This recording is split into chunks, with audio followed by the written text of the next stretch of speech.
Element senior living நல்ல retired லைஃப்க்கு first step. Valasaravakkam, Vandalur, Kandigai 3 இடத்துல இருக்கு. கால் 7826878268.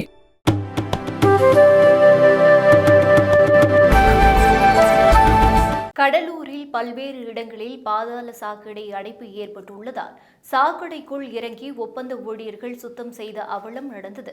கடலூர் மாநகராட்சியில் மொத்தம் 45 வார்டுகள் இருக்கின்றன. இதில் 36 வார்டுகளில் பாதாள சாக்கடை திட்டம் செயல்படுத்தப்பட்டு வருகிறது. இந்நிலையில் பாதாள சாக்கடையின் பல்வேறு இடங்களில் அடைப்பு ஏற்பட்டு கழிவுநீர் சாலைகளிலும் தெருக்களிலும் குடியிருப்பு பகுதிகளிலும் வழிந்து ஓடுகிறது. இதுகுறித்து தொடர் புகார்கள் எழுந்த நிலையில் மாநகராட்சி சார்பில் பாதாள சாக்கடை அடைப்பை சீரமைக்கும் பணியில் ஒப்பந்த ஊழியர்கள் ஈடுபட்டுள்ளனர்.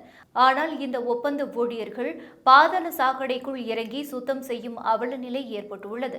இவர்களுக்கு எந்தவித பாதுகாப்பு உபகரணங்களும் வழங்கப்படுவதில்லை.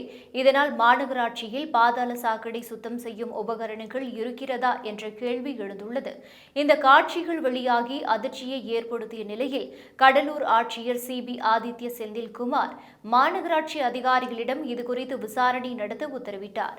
இதன் அடிப்படையில் மாநகராட்சி செயற்பொறியாளர் ரகுராம் சம்பவ இடத்திற்கு சென்று விசாரணை மேற்கொண்டார்.